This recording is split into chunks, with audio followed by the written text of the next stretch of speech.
Bom dia, meus irmãos, a paz do Senhor Jesus.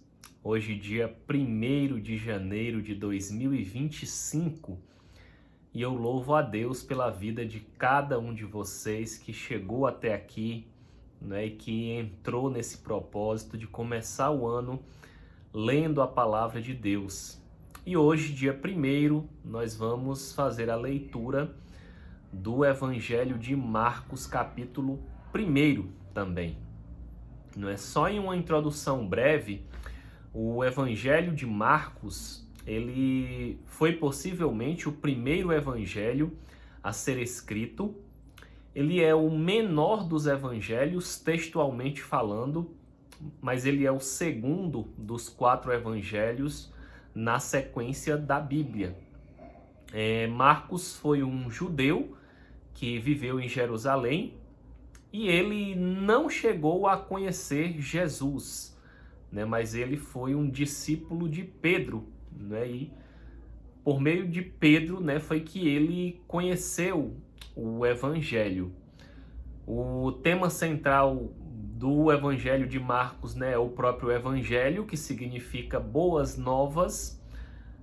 A boa nova, a novidade, a boa notícia é exatamente de que Jesus morreu para pagar pelos nossos pecados, né? E o Evangelho de Marcos enfatiza muito Jesus como o Filho de Deus, né? A divindade de Jesus, ela já inicia assim, né, o capítulo 1, e assim a gente vai seguindo aqui a leitura e comentando, né? Sempre digo que você também abra a sua Bíblia, tire aí um tempo para ler a palavra na sua casa, na sua Bíblia. Anota, marca, né, as partes que Deus mais falar contigo, que isso é muito importante. Então, Marcos capítulo 1, né, diz aqui no primeiro versículo: princípio do Evangelho de Jesus Cristo, Filho de Deus. O livro já começa falando aí de Jesus como o Filho de Deus. Quem é Jesus? Jesus, Filho de Deus, também Deus, né, na Trindade Santa. E aí, a partir do versículo 2, começa a falar de João Batista. Conforme está escrito na profecia de Isaías: eis aí, envio diante da tua face o meu mensageiro, o qual preparará o teu caminho. Vós que clama do deserto, preparai o caminho do Senhor, endireitai as suas veredas. Tudo isso daqui é uma profecia que foi escrita pelo profeta Isaías 700 anos antes da vinda de Jesus, né, da primeira vinda, quando ele veio em carne, né? O Deus Emanuel, o Deus conosco. Então, Isaías profetizava acerca de uma voz que clama no deserto. Quem é essa voz que clama no deserto? É João Batista. E João Batista, né, segue aí no versículo 4, diz: apareceu João Batista no deserto, pregando batismo de arrependimento para remissão dos pecados. Então, João Batista estava pregando o batismo de arrependimento, ou seja, ele estava pregando que as pessoas tinham que se arrepender dos seus pecados, e ao se arrependerem dos seus pecados, elas confirmavam a sua fé em Deus se batizando, passando pelas águas. O batismo é um simbolismo por meio do qual você mata a velha criatura, né? Você desce as águas, a velha criatura morre, e quando você sai das águas, renasce uma nova criatura. A Bíblia faz dá esse entendimento do batismo. Assim como Cristo morreu e ressuscitou, nós também matamos a velha criatura ao nos arrependermos dos nossos pecados e recebermos o Espírito Santo. E esse Espírito Santo nos faz uma nova criatura por meio da fé em Cristo Jesus e do arrependimento. E aí nós, professamos essa fé de forma pública, seguindo a questão do batismo. Então aqui diz no versículo 4, olha, apareceu João Batista no deserto, pregando o batismo de arrependimento para remissão dos pecados. Então, ao se arrepender e batizar, essas pessoas tinham a remissão dos pecados, o perdão dos pecados. Não é? A elas era indultado esse perdão. E diz aqui no versículo 5 que saíam a ter com ele, com João Batista, toda a província da Judéia e todos os habitantes de Jerusalém, e confessando os seus pecados. Então aqui entra também o princípio da confissão, né? Das pessoas confessavam os seus pecados, e a confissão de pecados é bíblica, né? A confissão a Deus e a confissão ao nosso próximo também. E a confissão, ela é tanto uma forma de trazer à luz aquilo que estava oculto, que estava escondido, como também é um sinal de arrependimento, né? Aquele que se arrepende, se ele confessa os seus pecados, isso é um sinal de que ele não quer mais praticar aquilo. Agora, do contrário, se ele esconde e faz questão de não confessar os seus pecados, isso é um forte sinal de que ele quer continuar naquela prática de pecado escondida, né? Então as pessoas confessavam seus pecados e eram batizados por João Batista, né? E diz aqui que as vestes de João eram feitas de pelos de camelo, ele trazia um cinto de couro e se alimentava de gafanhotos e mel silvestre, né? Aí tem algumas questões aqui de que João Batista, né, se veste de uma forma semelhante ao profeta Elias, de que ele comia o que tinha no deserto, né, e é uma espécie de jejum aqui, o que João Batista fazia, né, e pregando aqui o arrependimento, pregando, Mateus fala que ele pregava que está próximo o reino dos céus, se arrependam dos seus pecados porque o reino de Deus está chegando. E aí no versículo 7, João dá testemunho de Jesus. Ele diz: após mim vem aquele que é mais poderoso do que eu, do qual não sou digno de, curvando-me, desatar-lhe as correias das sandálias. Eu vos tenho batizado com água. Ele, porém, vos batizará com o Espírito Santo. Então aqui João Batista diz, olha, João Batista estava agindo como um profeta de Deus, né? Dizendo que nele estava se cumprindo a profecia de Jeremias, que disse, voz que clama do deserto, endireita os teus caminhos. As pessoas iam até ele, se batizavam nas águas, se arrependiam, confessavam seus pecados, e alguns poderiam começar a pensar, este é o Messias, este é o Salvador, o ungido de Deus, o prometido, aquele que veio para nos salvar, para nos libertar. Só que João Batista disse, ei, não sou eu vim aqui apenas para anunciar. E ele diz, aquele que vem após mim é mais poderoso do que eu. Eu estou batizando aqui só com água, mas ele vai batizar com o Espírito Santo, né? E mais adiante, se cumpre tudo isso, e hoje, né, todo aquele que crê no Senhor Jesus, ele recebe o Espírito Santo. O Espírito Santo, como o próprio nome diz, é um Espírito que é santo, é o Espírito do próprio Deus, que ele habita em nós a partir do momento que nós recebemos o perdão pelos nossos pecados. Então, quando nós temos os nossos pecados perdoados, e isso só é possível por meio do arrependimento, eu preciso me arrepender de praticá-los, não querer mais praticar os meus pecados, para que Jesus, né, que já morreu, entre na minha vida, a partir do meu arrependimento e da minha confissão de fé, e dessa forma, né, ele vai derramar o seu Espírito Santo sobre mim. Então é sobre isso que João Batista está dizendo. Eu batizo com água, mas o que vem após mim batizará com o Espírito Santo. Na sequência, a partir do verso 9, né, fala sobre o batismo de Jesus. Chega Jesus para se batizar com João Batista. Só que Jesus não tinha pecados. É o Filho de Deus que foi tentado aqui na terra, mas a Bíblia diz que ele nunca pecou. E João Batista estava pregando o arrependimento para remissão e perdão dos pecados. Só que Jesus não tinha pecado, então ele não precisava se batizar. E aí João meio que ficou sem entender. E aí ele diz, né, para Jesus, está lá no outro evangelho de Mateus, né, dizendo: eu que preciso ir a ti, né, tipo assim, o que tu veio fazer aqui? Mas diz aí, né, que Jesus foi se batizar.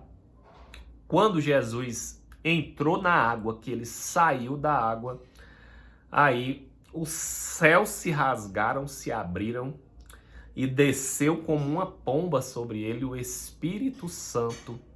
E uma voz falou lá dos céus: tu és o meu filho amado, em quem me comprazo, em quem tenho prazer. Essa voz era a voz do Pai dizendo ao Filho e mandando sobre ele o Espírito Santo de Deus. Então, se manifesta aqui no começo do Evangelho de Marcos a Santíssima Trindade, né? O Deus que são três, o Deus Pai, o Deus Filho e o Deus Espírito Santo. Profeticamente, aí o Espírito Santo descendo sobre o Filho de Deus e sobre todos aqueles que se tornariam filhos de Deus por meio da fé no Senhor Jesus. Então aqui mostra essa trindade, o batismo de Jesus, e ele segue aqui, né, levado ao deserto, né? Versículo 12 diz: e logo o Espírito de Deus aqui, né, o Espírito com E maiúsculo, o impeliu Jesus para o deserto, onde ele permaneceu 40 dias, sendo tentado por Satanás. E diz que ele estava com as feras, mas os anjos o serviam, né? O Evangelho de Mateus também conta essa história com maiores detalhes dessa briga de Jesus com Satanás, né? Quando Jesus combateu o diabo com a palavra de Deus, né? E também nesse período que ele ficou no deserto, né? E nesse jejum que Jesus fez também no deserto. O deserto, gente, ele representa, né, um período de escassez, de luta, de dificuldade, né, ao qual nós somos conduzidos quando nós professamos a fé no Senhor Jesus. Nós estamos seguindo o caminho, o curso da nossa vida naturalmente, e em algum momento da nossa vida nós podemos tomar a decisão de seguir a Jesus, de obedecer a Deus. Quando a gente toma essa decisão e diz: Deus, eu quero andar contigo, eu quero seguir Jesus, nesse momento nós somos conduzidos ao deserto. Por que nós somos conduzidos ao deserto? A resposta está aqui, né? Quando o diabo foi tentar o próprio Jesus, o próprio Filho de Deus. Mas lá no livro de Deuteronômio 8:2, né, é muito explícito também sobre o porquê, né? Tem uma analogia aqui com o povo de Israel, que também, quando Deus os livrou do Egito, eles foram conduzidos, Deus abriu o Mar Vermelho e eles foram conduzidos 40 anos também pelo deserto. E aqui diz por quê, né? Olha, Deuteronômio 8:2 diz assim: recordar-te-ás de todo o teu caminho, pelo qual o Senhor teu Deus te guiou no deserto estes 40 anos. Vai dizer aqui agora para quê que Deus conduziu o povo pelo deserto? Para te humilhar, para te provar, para saber o que estava no seu coração, se guardarias ou não os seus mandamentos.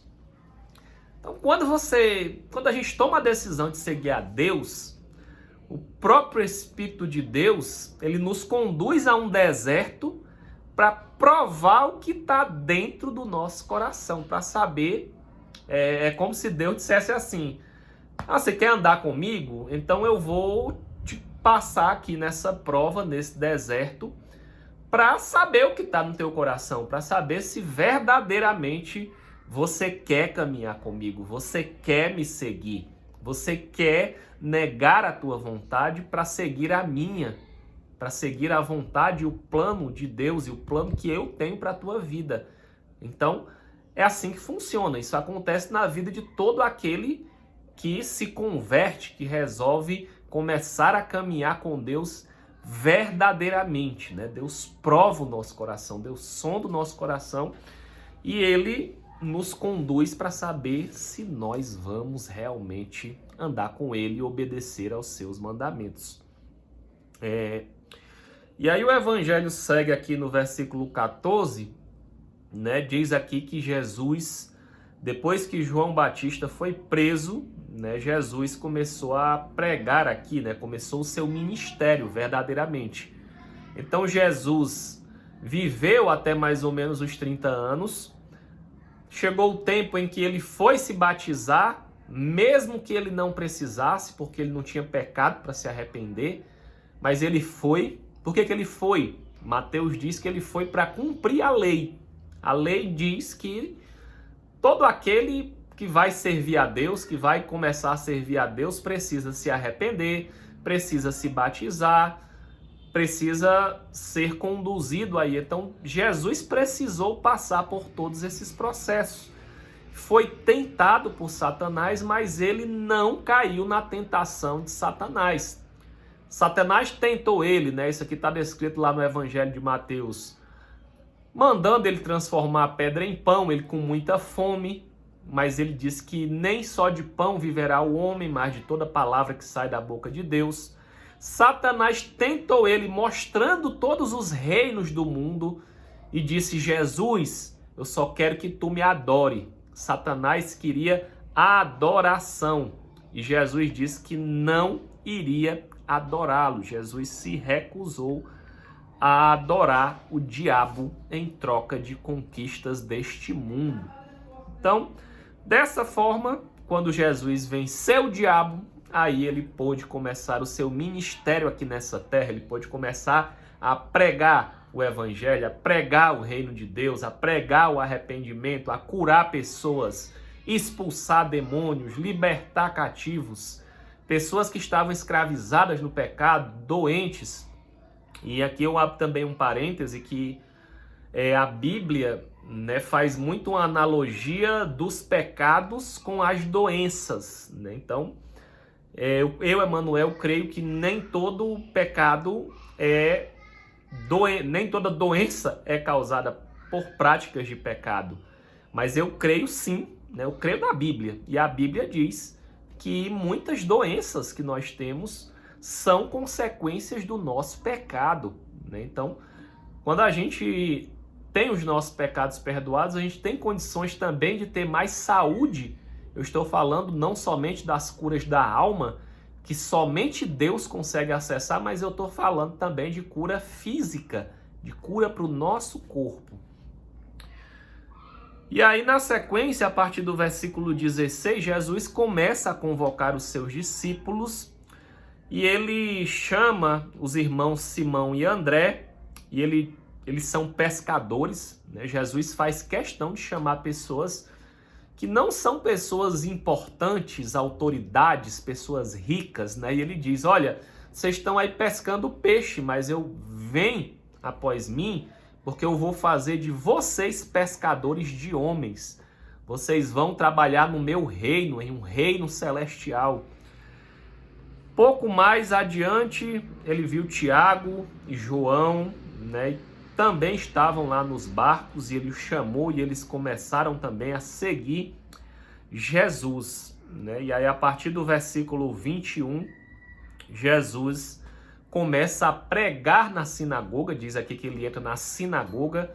A sinagoga é o templo dos judeus, né? Como se fosse a igreja dos judeus. Nesse tempo, Jesus tinha acabado de começar, né, o seu ministério aqui na terra, ainda não existia igreja, ele ainda iria criar a igreja, né? A criação da igreja está descrita no livro de Atos dos Apóstolos, mas aqui Jesus ainda não tinha fundado a sua igreja, portanto, as pregações, os seus ensinos, ele fazia nas sinagogas. Lá em Atos também a gente vai ver que Pedro também fez a mesma coisa, ele pregava muito nas sinagogas, né? E eles tinham essa abertura com os judeus para pregar essa palavra, né? E aí, aqui diz que apareceu um homem possesso de espíritos imundos, né? O espírito imundo, ele se alimenta do nosso pecado. Então, quando nós não nos arrependemos do pecado, a Bíblia diz que nós não estamos limpos, puros. Então, o espírito que é imundo, gosta de imundície, gosta de sujeira, vendo o meu corpo sujo do meu próprio pecado, da minha desobediência a Deus, ele passa a habitar no meu corpo, ele passa a oprimir a minha vida. E isso se repercute de uma forma prática em várias questões nas nossas vidas, né? Em vários tipos de opressão. Como é que isso se repercutia na sua vida, Emanuel? Essas opressões malignas, antes de eu conhecer a Deus, me botavam para sair aí noite afora, para ir beber, para ir usar droga, para ir fazer um monte de coisa que não era da vontade de Deus. E isso era muito mais forte do que eu. Por quê? Porque eu vivia numa prática de pecado e esses espíritos imundos tinham acesso à minha vida. Mas um dia eu tive contato com esse evangelho e hoje eu vivo por ele, né? E esses espíritos imundos, hoje, para a glória de Deus, não têm acesso à minha vida, a não ser que eu volte a caminhar em práticas de pecado, né? Coisa que eu peço todo dia pela graça de Deus, que Ele me mantenha nos seus caminhos, né? Não é pela minha força, mas é pela graça que o próprio Jesus derrama todos os dias, né, se eu estiver disposto a colaborar com a minha parte também de permanecer nos seus caminhos. Então aqui os demônios interrogam Jesus e Jesus simplesmente dá uma ordem com autoridade, porque ele já tinha sido tentado pelo diabo no deserto e agora ele venceu o diabo. Quem resiste às tentações de Satanás tem autoridade para chegar e mandar o diabo embora. Saia da minha vida, você não tem acesso à minha vida, porque eu não estou aliançado contigo, eu não estou fazendo o que te agrada, eu estou fazendo o que agrada a Deus, e o diabo só tem poder para atuar debaixo da permissão de Deus. No livro de Jó, o diabo está rondando a terra e ele vai pedir a Deus para fazer o mal a Jó, e ele só faz aquilo que Deus permite. Então, se a gente estiver andando nos caminhos de Deus, Deus nos protege de todo mal. A Bíblia diz que Deus dá ordem aos seus anjos a nosso respeito para que nos proteja de todo mal. Então, nessa autoridade, Jesus disse: sai desse homem, espírito imundo. E o espírito imundo bradou aqui, diz que ele... O espírito imundo, agitando-o violentamente, ele não queria sair daquele homem. Espírito imundo bradou ali, né, movimentou, mas saiu dele, porque se Jesus manda, esse espírito imundo ele tem que sair, ele não pode ficar lá. E aí as pessoas se maravilharam, né, e daí para frente Jesus começou a curar. Conta que ele curou a sogra de Pedro, conta que ele curou muitos outros enfermos, pessoas endemoniadas, que toda a cidade começou a procurar por Jesus, e ele expulsou muitos demônios, e ele dizia que os demônios não falassem, porque os demônios sabiam que ele é, quem ele era, né? Se você analisar aí no versículo 24, os demônios sabem quem é Jesus. Os demônios dizem aí: vieste para perder-nos, ou seja, para nos destruir? bem sei quem tu és, o Santo de Deus. Então os demônios sabem quem é Jesus, meu irmão. E se Jesus estiver na tua vida, os demônios não vão se achegar em ti porque eles sabem quem é Jesus. E até os demônios confessam que Jesus é o Filho de Deus. Se tu nunca confessou isso, meu irmão, até os demônios confessam que Jesus é o Filho de Deus.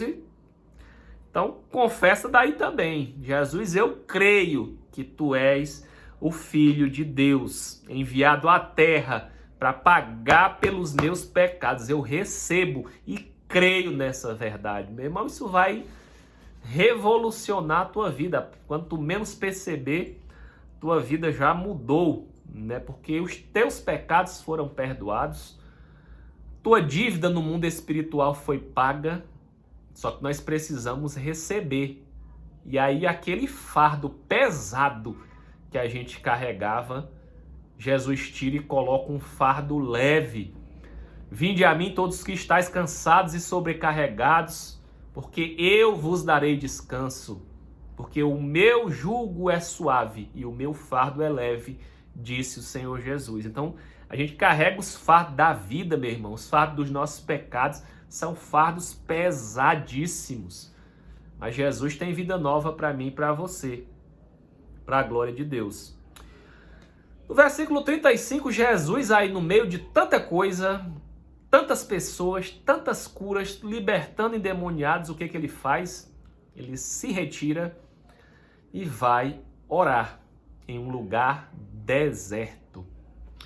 Não importa as coisas que Jesus estava fazendo, não importa o tanto de atribuições que ele tinha, ele sempre sai e tira um tempo para orar, tira um tempo de oração. Eu tenho uma tia minha que até às vezes brinca e diz: ô Emanuel, para cometer pecado, eu não sei que pecado tão grande que ele cometeu para orar assim, para ler a Bíblia. Mas o que eu faço, o que eu procuro fazer, né, e nem sempre faço, muitas vezes eu não consigo, é simplesmente o que Jesus fez, o que Jesus nos ensinou, né? O fato de eu ser um cristão significa que eu sou um pequeno Cristo.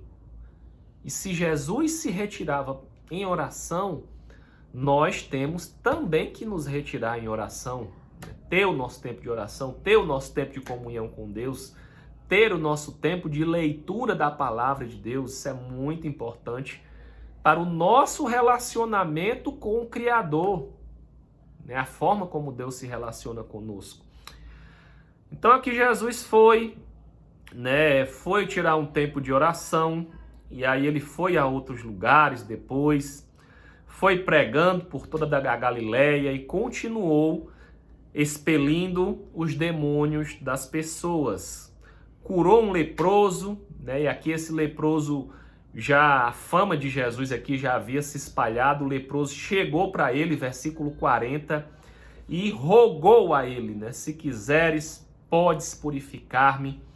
E no 41 diz aqui que Jesus ficou profundamente compadecido, né? Jesus se compadecia com as pessoas. Jesus sentia a dor da pessoa junto com ela, né? Jesus amava as pessoas.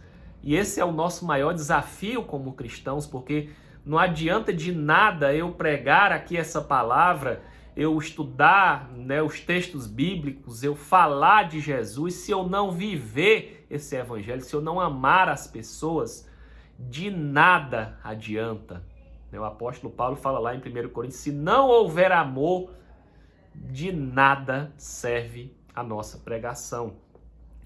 Então Jesus aqui purifica, né, esse leproso, essa lepra aqui dos tempos bíblicos, né, não era somente a hanseníase, né, mas a lepra é um termo genérico para muitas doenças de pele, de diversas etiologias que não tinham cura, né, nos tempos de Jesus. Essas pessoas que tinham lepra, que tinham doenças de pele, né, o Antigo Testamento diz que elas eram isoladas da sociedade, elas eram isoladas do convívio das cidades, porque não tinha remédio para essas doenças. Então, você viu uma pessoa com uma doença de pele, né, todo mundo ficava com medo de pegar essa doença de pele. Ninguém tinha o que fazer, não tinha tratamento.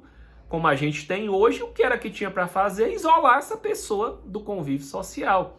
Então, quando essas pessoas ouviram falar de que tinha chegado uma pessoa, um Messias, o Filho de Deus, o ungido, o Salvador, e que esse cara estava curando todo mundo, libertando essas pessoas dos demônios, eles começaram a ir a ele. E assim fez aqui com esse essa pessoa aqui que estava, que a Bíblia relata, um leproso, né, que estava com lepra. E aí diz aqui que ele pediu, né, para o curado não dizer a ninguém, né, porém todas as pessoas que Jesus curava saíam glorificando a Deus, saíam agradecendo a Jesus e não se continham. Né? Você imagina você ter uma doença incurável, um câncer, e ser curado por Jesus. Né? Essas curas acontecem até hoje. Jesus Cristo, a palavra diz que ele é o mesmo ontem, hoje e será eternamente. Não importa se ele esteve aqui na Terra há 2000 anos, ele morreu, mas ele ressuscitou ao terceiro dia e hoje ele está vivo à direita de Deus Pai Todo-Poderoso e ele está curando ainda hoje. Eu tenho visto tantos e tantos e tantos testemunhos de cura. Então, se você tem algum problema de saúde, coloque diante de Jesus, porque ele tem poder para curar. Se entregue a ele. Pai, muito obrigado, eu te agradeço por esse momento de leitura da tua palavra, meu Deus. Cada pessoa que chegou até aqui, até o final, eu te peço que o Senhor abençoe grandemente, que o Senhor recompense a busca dessa pessoa, que o Senhor dê força e dê graça para ela continuar esse propósito, lendo a tua palavra todos os dias e se aproximando mais de ti, em nome de Jesus. Amém. Que Deus te abençoe grandemente e um excelente 2025 na presença de Deus. Grande abraço.